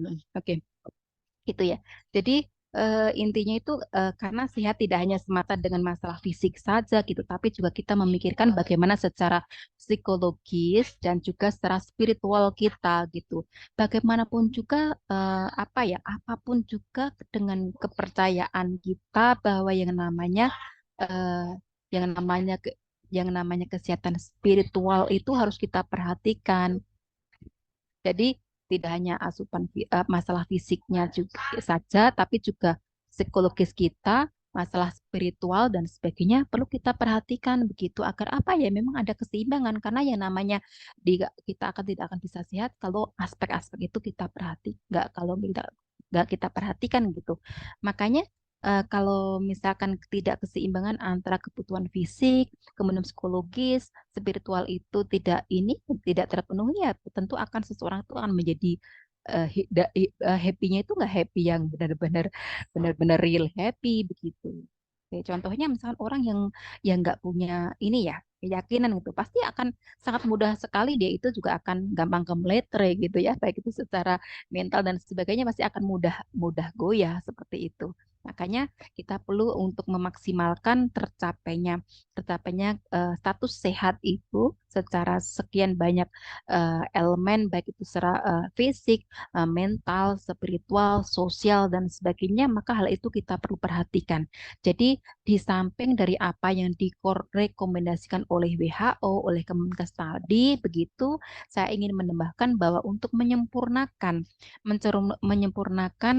status sehat yang ingin kita capai itu berbagai macam rekomendasi tadi itu akan lebih sempurna lagi atau kalau kita tambahkan bagaimana kesehatan secara interaksi sosial dan juga spiritual kita seperti itu.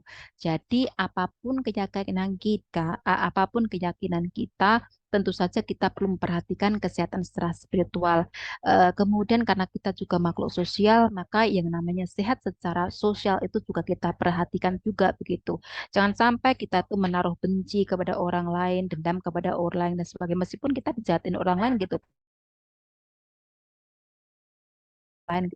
Kenapa harus seperti itu? Kan gitu ya. Oke, itu saja. Oke, sebelum saya tutup, adakah pertanyaan lagi? Saya mohon maaf kalau misalnya saya nggak bisa ini ya sharing-sharing dengan yang lainnya seperti itu. Tapi dengan hati kalau misalkan ada yang lainnya pengen ngobrol-ngobrol dengan saya di luar luar luar jam kelas, it's okay begitu. Ada pertanyaan lagi? Adakah pertanyaan yang lain? Halo Pak Kristomi, halo, halo, halo, cek, cek. Halo. Ya Bu, halo. Pengen dong pengen dong sebelum mengakhiri kelas kita begitu, pengen dengar suaranya Pak ini Pak Kristomi gitu. Gimana kalau dari kehidupannya Pak Kristomi gitu? Mas aja ya Mas Kristomi ya biar lebih sehat ya. Boleh Bu. Oke, oke dari versi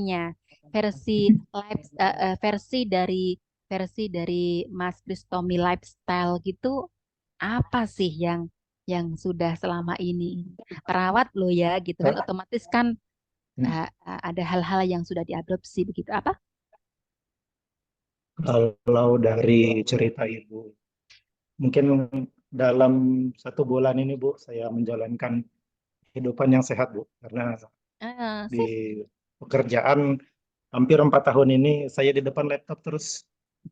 Oh gitu ya. Kebetulan kan saya di perencanaan keuangan, jadi memang bidang yang sangat sibuk karena kami harus menyusun register RPJMD dan segala macam.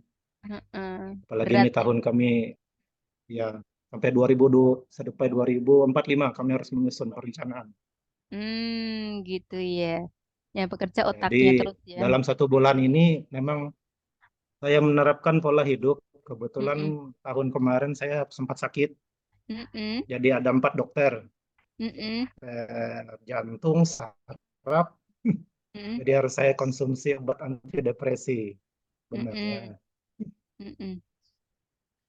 Gitu ya. Jadi kami berdua Pak Sudi ini setiap sore pagi jogging, Mm-mm.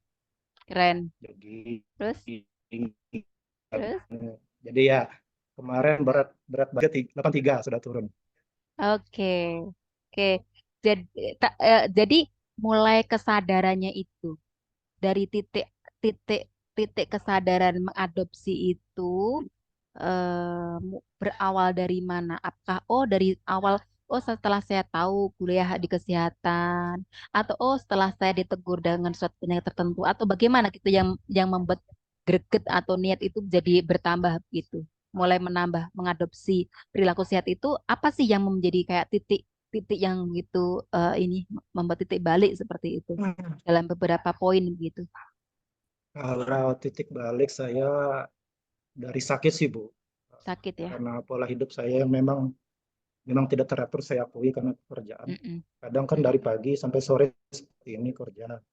Terus malam juga masih kadang sampai subuh saya harus di depan laptop menyusun dokumen ya. Makanya ketika Ibu bercerita 1 hari saya tidak tidur, artinya 100 hari saya harus, waduh, saya bilang, berarti sudah selama 4 tahun ini saya sudah Ya. membunuh ratusan. Membunuh ratusan sel-sel sendiri gitu ya.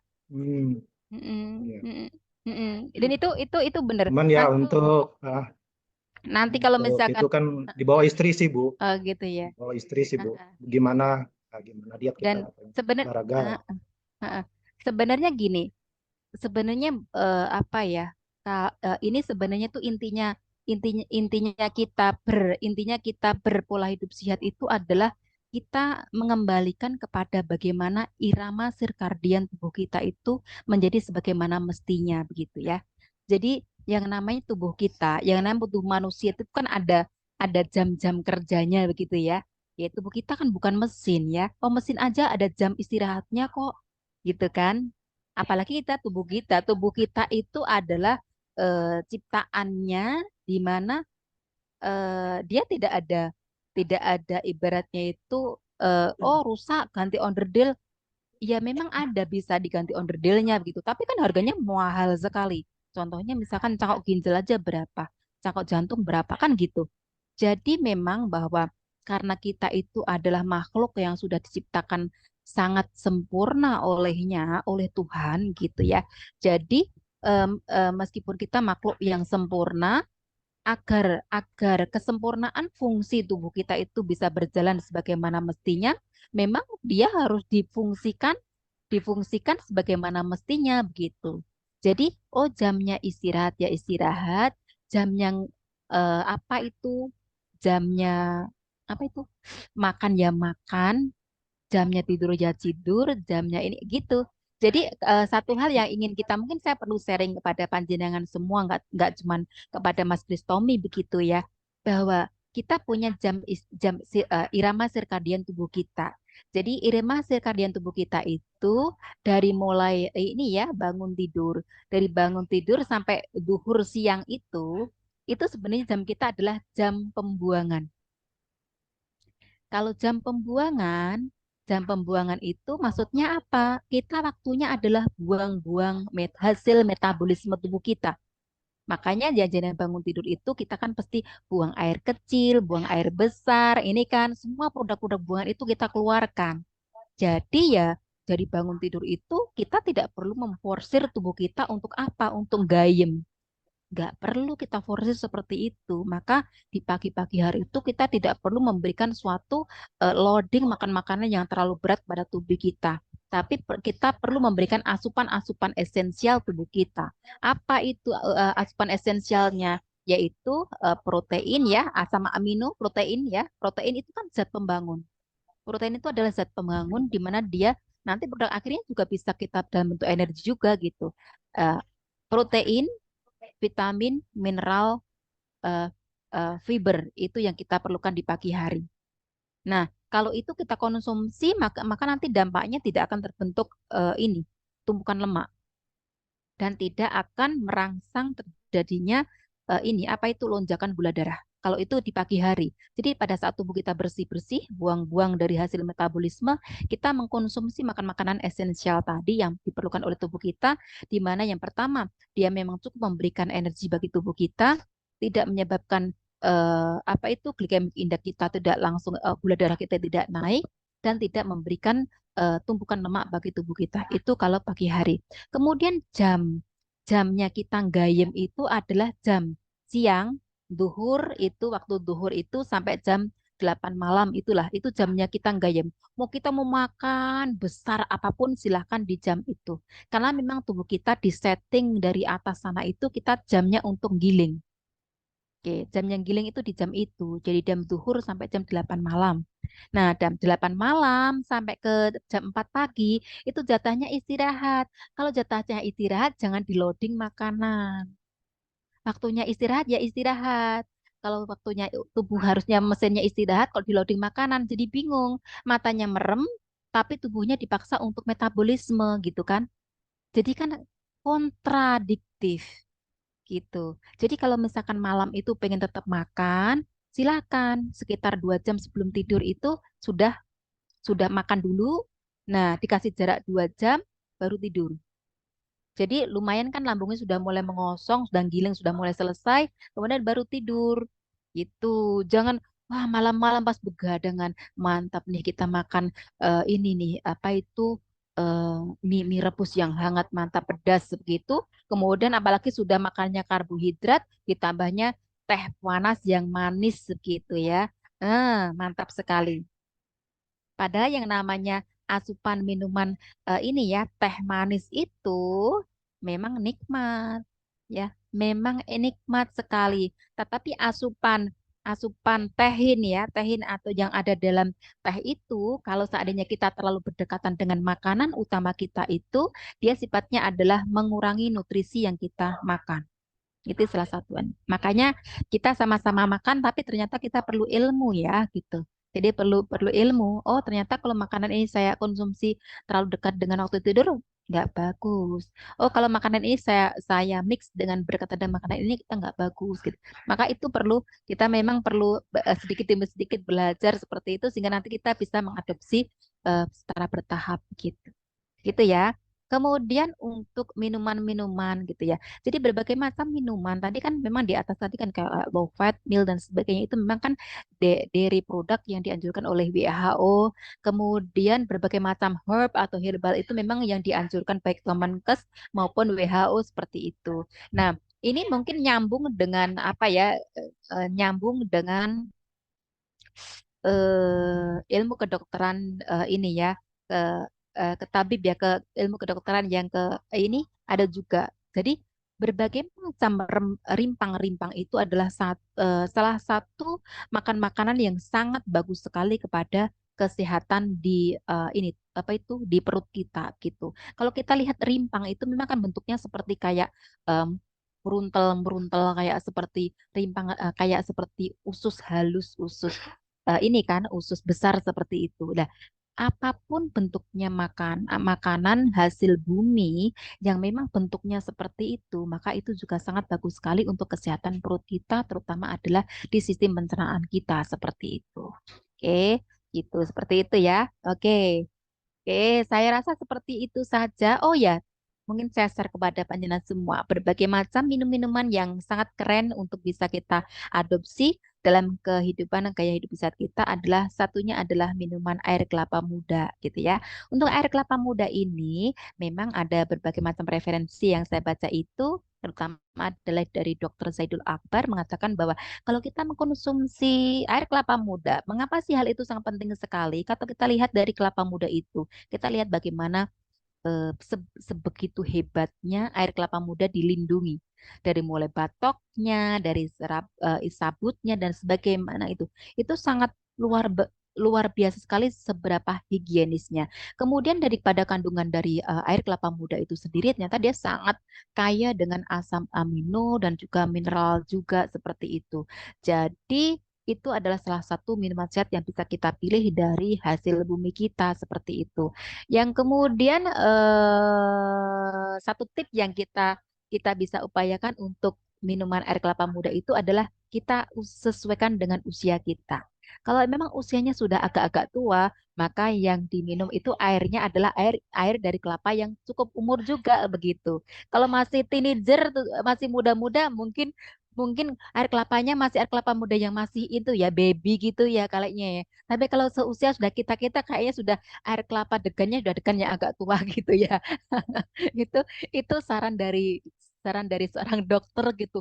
Nah, oh gitu ya. Jadi saya dulu tuh pengen apa yang penting air kelapa muda begitu. Oh ternyata air kelapa aja itu menyesuaikan umur kita gitu dan itu memang cocok dengan sesuai dengan usia kita gitu. Jadi berarti kan semakin bertambah usianya dari air kelapa itu ternyata juga menyesuaikan dari kita juga seperti itu. Kemudian termasuk dalam air minum rempah-rempahan itu sangat cukup bagus sekali untuk kesehatan tadi, kesehatan di sistem pencernaan itu tadi. Kemudian yang jelas minuman-minuman yang berkalori rendah. Kemudian minuman lain yang sangat bermanfaat sekali adalah ini ya, dari vinegar. Vinegar itu cuka ya, cuka. Ternyata cuka itu salah satu fungsinya adalah untuk membooster sistem metabolisme kita dan juga sekresi hormonal kita seperti itu. Terutama selain itu juga sangat bisa membantu kestabilan daripada asam, apa itu pH lambung.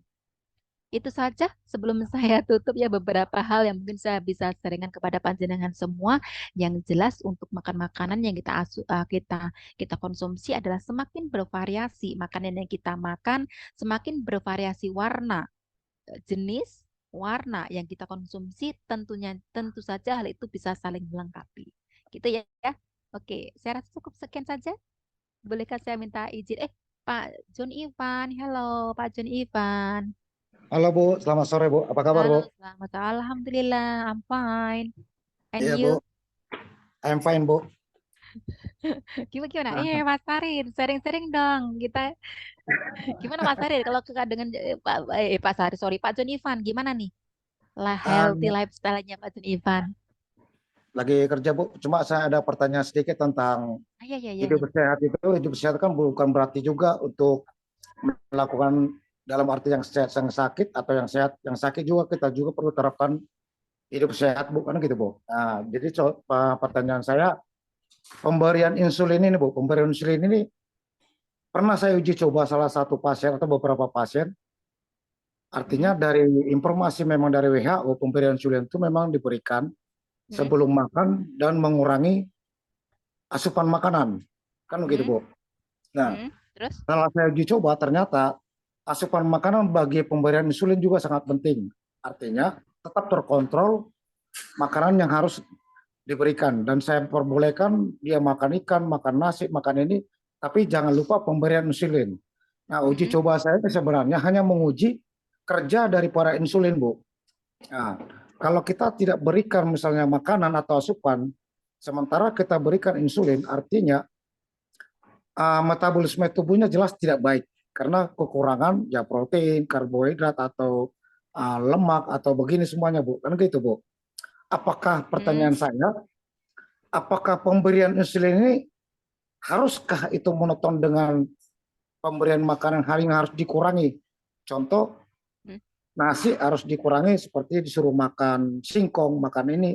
Nah, saya pikir tenaganya juga atau proteinnya juga atau metabolisme tubuhnya setelah pemberian insulin jelaskan tidak berfungsi. Nah, itu maksud saya itu Bu. Nah, kalau saya berikan itu makanan yang bebas, artinya bebas juga terukur, nah pemberian insulin kan bisa diuji gitu Bu. Lebih baik seperti itu. Itu maksud saya Bu, uji coba saya. Nah, menurut Ibu gimana Bu? Oke, ini kaitannya dengan penggunaan ini ya, penggunaan insulin dengan kaitannya dengan ini makan makanan yang harus konsumsi gitu ya. Ya Bu.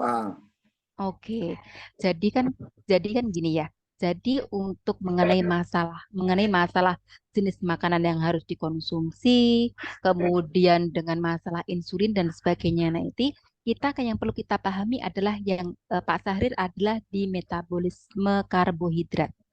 Ya. Oke, kalau metabolisme karbohidrat itu kita pahami, maka kita akan dengan sendirinya tahu gitu. Ujung-ujungnya apa sih kalau kita mengkonsumsi sebuah karbohidrat kan gitu. Oke Bu. Ya kan, itu yang pertama. Karena gini, karena makan makanan yang bisa meningkatkan gula darah itu kan yang berkarbohidrat. Ya. Oke. Betul kan? Betul Bu. Betul. Jadi kalau kita itu akan memprogramkan seseorang itu untuk agar dia itu karena misalkan dia ada resistensi insulin ya Pak ya, ada DM ya, Ya, betul Bu. DM ya, ada DM gitu. Betul Bu. Berarti orang DM tersebut kan harus diidentifikasi dulu. Dia itu apakah DM 1 atau DM 2. Ya kan? Oke, oke Bu. Oke. Ya kan, kalau dia jelas-jelas dia itu kalau misalkan DM1 ya jelas lah dia karena kan nggak punya insulin, otomatis dia kan memang kalau untuk yang DM tipe 1 kan dia jelas harus dapat asupan dari luar kan, Betul sudah Bu. nggak perlu diotak-atik lagi karena dia tergantung sama insulin. Ya kan, yang Betul Bu. keturunan itu kan, oke, itu yang tipe 1. Tapi kalau untuk yang tipe 2 itu kan disebabkan bagaimana seseorang itu menjadi resistensi insulin, menjadi penyakit DM itu kan disebabkan karena kan dia kan perilakunya. Karena perilakunya itu sehingga menyebabkan dia mengalami resistensi insulin. Oke, ya Bu. Kan gitu. Oke, itu penyakit DM tipe 2. Ini sepertinya kan yang dikasuskan sama Pak John Ivan kan itu kan, yang tipe 2 kan? Iya Bu, betul.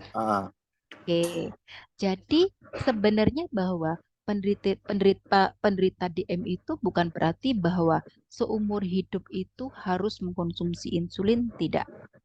Tidak. Oke. Sebenarnya penggunaan insulin itu adalah dia kasusnya kan emergency case. Emergency. Jadi selama dia darurat, biar untuk ini bisa membantu dalam ini ya, untuk metabolismenya itu kan diberikan insulin itu.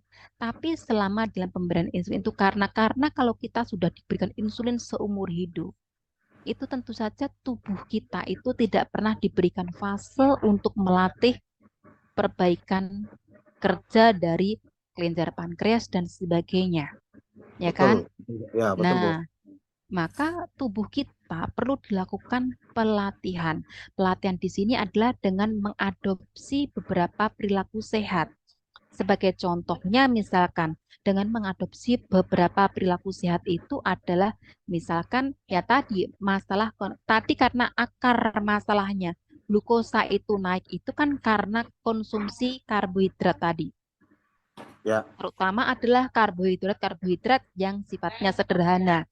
Contohnya, misalkan nasi, misalkan roti-rotian, misalkan misalkan yang berkarbohidrat tinggi itu nasi putih, roti-rotian, gandum-ganduman, semua roti yang berasal dari gandum, makanan dari gandum. Itu semua ini, kemudian gula pasir dan sebagainya. Pokoknya makan makanan yang itu kan dia kan mengandung karbohidrat yang sangat tinggi sekali kan gitu. Dia glikemik indeksnya sangat tinggi sekali. Kecuali makan makanan lain, sumber karbohidrat lain yang kompleks itu contohnya adalah dari umbi-umbian. Ya. Umbi-umbian. Jadi segala macam bentuk karbohidrat yang dia berfiber, berserat, ya Pak ya, Junior. Dari sumber karbohidrat yang dia itu mengandung fiber atau serat, contohnya umbi-umbian, ya singkong, tela rambat, kemudian yang bentuk umbian lah, umbi-umbian seperti itu, kemudian nasi jagung dan sebagainya, kentang dan sebagainya. Dia cenderung memiliki lebih glikemik indeksnya karena dia ada kandungan seratnya, maka dia nanti tidak dengan cepat meningkatkan kadar gula darahnya. Betul. Iya, karena dia akan tidak langsung di metabolisme, bentuknya kan gula gitu kan. Gitu. Karena kalau untuk yang tadi, yang jenis awal tadi, dia kita makan, pasti dia langsung glikemik indeksnya naik. Gula darahnya akan naik. Iya. Tapi kalau untuk yang jenis yang kedua tadi yang jelaskan karbohidrat yang berfiber, yang berserat tadi, itu maka dengan secara perlahan menaikkan gula darah tubuh kita. Tapi tidak se ekstrim dari yang pertama tadi, begitu. Maka mengapa pada orang-orang yang berpenyakit gula ini selain berusaha untuk menurunkan suntikan insulinnya, juga dengan mengubah pola perilakunya, terutama adalah makan dan juga aktivitas fisik dan juga manajemen stresnya. Mengapa tidak melupakan manajemen stresnya? Karena salah satu hal yang menjadi hal yang memudahkan peningkatan gula darah itu adalah pola hidup yang stres. Ketika tubuh kita itu dalam kondisi stres, maka hormon kortisol itu akan disekresi. Ya, pada Betul, saat Bu. tubuh kita mensekresi hormon kortisol, dengan sendirinya zat gula darah tubuh kita tentu akan naik. Ya Ya. kan? Betul, Bu. Itu otomatis secara fisiologis coping tubuh kita itu akan seperti itu begitu. Jadi kalau pada saat kita ingin mengubah perilaku hidup seorang penderita DM, tidak hanya melulu mengenai masalah injeksi tadi. Injeksi boleh, tapi perlu tapering off. Mungkin secara bertahap bisa mengurangi dan diimbangi dengan pola hidup yang dari pola makan, pola aktivitas fisik, manajemen stres dan sebagainya itu perlu diperhatikan. Oke. Terutama aktivitas fisik. Orang penyakit DM selama dia rajin aktivitas fisiknya, saya yakin pasti gulanya akan stabil. Oke, jadi kita jangan pernah mendoktrin seorang pasien DM itu bahwa dia akan konsumsi insulin seumur hidup. Jangan seperti itu. Masih banyak jalan menuju ke rumah. Masih banyak hal yang sama dengan seperti kayak penyakit hipertensi dan seperti itu. Itu bisa ini kok bisa kita kontrol kok. Itu ya Pak John Ivan. Oke, Bu. Tapi akan ada kesempatan kita untuk melatih kerja atau fungsi dari para pankreas itu kan gitu, Bu. Kalau seandainya kita memberikan gizi yang lebih tinggi tapi terukur kan gitu, Bu. Iya. Jadi makanya tadi selama kita itu kita bisa melakukan secara bertahap seperti itu. Jadi yang namanya tadi semuanya itu kan perlu, karena dia itu kronis, menjadi penyakitnya aja kronis bertahun-tahun baru jadi penyakit kan, otomatis nanti juga mulai menstabilkan kembali pun juga bertahap seperti itu, tidak bisa instan gitu. Memang harus secara perlahan-lahan satu persatu dari berbagai macam perilaku yang tidak baik tadi diubah sedikit demi sedikit, nanti lama-lama akan menjadi gaya hidup mereka sehingga mereka akan bisa mampu kok melakukan pengontrolan gula darah itu sendiri seperti itu. Gitu. Oke. Ya. Oke, Bu. Jadi intinya Pak Joni Ivan kalau ingin mengotak-atik dari masalah karbohidrat tadi adalah baca kembali metabolisme karbohidrat, bagaimana kinerjanya, Ya. bagaimana cara penyimpanan, bagaimana pembongkaran dari zat-zat glikogen dan sebagainya itu nanti akan jadi jauh lebih baik. Mengapa yang perlu dikendalikan adalah asupan karbohidrat itu sendiri. Itu? Siap, Bu. Siap, Bu. Bisa diterima, Oke, Bu. dan Terima kasih, Bu. iya kan? Kemudian dan satu hal tadi saya katakan bahwa asupan dari vinegar atau cuka tadi bisa juga meningkatkan sensitivitas insulin, kinerja insulin. Itu terusan kemudian yang terakhir tipnya itu adalah untuk aktivitas fisik yang bisa dengan cepat meningkatkan kinerja insulin itu, untuk meningkatkan sensitivitas insulin itu adalah aktivitas fisik yang sifatnya adalah kerja otot. Melatih latihan beban, bukan latihan kardio. Jadi jenis olahraga yang sifatnya latihan beban itu akan sangat cepat sekali untuk melatih sensitivitas insulin. Latihan beban itu misalkan bisa pakai alat atau tanpa alat. Kalau tanpa alat itu misalkan kayak seperti latihan plank, latihan duduk tanpa kursi ya, kayak seperti posisi duduk tanpa kursi, gitu kan? Itu latihan beban.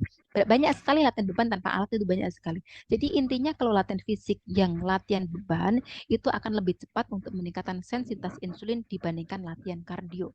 Jadi latihan kardio sudah ngos-ngosan seperti itu belum tentu akan meningkatkan kerja sensitivitas insulin, tapi untuk latihan beban itu dia kan lebih fokus kepada otot ya Pak ya. Itu sangat berkaitan dengan masalah tadi. Latihan otot itu sendiri nanti akan melatih kaitannya dengan deposit. Kalau otot itu kan tempat depositnya lemak ya Pak, ini ya cadangan lemak tadi ya gitu. Jadi Betul, kalau Bu. kita semakin lebih melatih latihan fisik yang sifatnya itu melatih otot, maka dia akan mempersempit tempat-tempat ruang untuk tempat penyimpanan lemak. Dengan sendirinya kan tadi stok-stok lemak-lemak jahat yang dari karbohidrat tadi nanti tidak akan nangkring di situ gitu. Itu salah satu caranya kan gitu. Terus biasanya kan cikal bakalnya orang yang DM itu kan awalnya kegemukan kan, obesitas juga kan? Ya. Itu dia kaitannya Pak ya, antara antara tempat nangkringnya cadangan lemak tadi dengan obesitas tadi berkaitan dengan masalah DM tadi gitu. Jadi sangat berkaitan sekali kaitannya aktivitas fisik, kemudian masalah metabolisme karbohidrat, obesitas dan masalah metabolisme lemak itu sangat kalau itu dipahami nanti akan sangat mudah untuk memodifikasi apa yang harus kita lakukan seperti itu. Gitu Pak Ivan. Oke Bu, bisa Bu, bisa Bu. Makasih banyak Bu. Oke, semoga bermanfaat ya. Oke, thank you Bu. Oke, my pleasure. Saya rasa cukup ya, gitu ya. Insya Allah bertemu lagi di semester 3, kayaknya masih kita bertemu lagi loh. Ya, CAU 3 itu ada satu mata kuliah kita bisa bertemu di agregat komunitas. Sudah beda lagi kita ceritanya. Semester 3 kita ceritanya adalah skripsi dan agregat komunitas. Oke, ini ada pertemuan terakhir, semua bermanfaat ya. Oke Bu. Terima kasih Bu. Kalau ada hal yang salah. Assalamualaikum. Waalaikumsalam warahmatullahi wabarakatuh. Terima kasih Bu. Selamat sore, terima kasih Bu.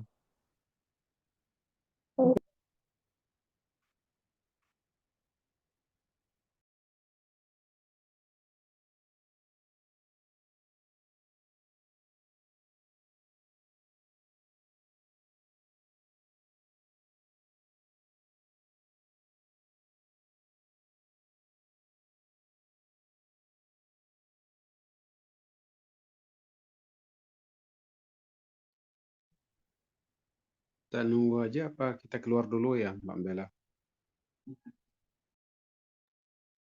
Ditunggu aja Mas, soalnya bapaknya tadi sudah nunggu. Jadi langsung aja. Oh ya, terima kasih Bang.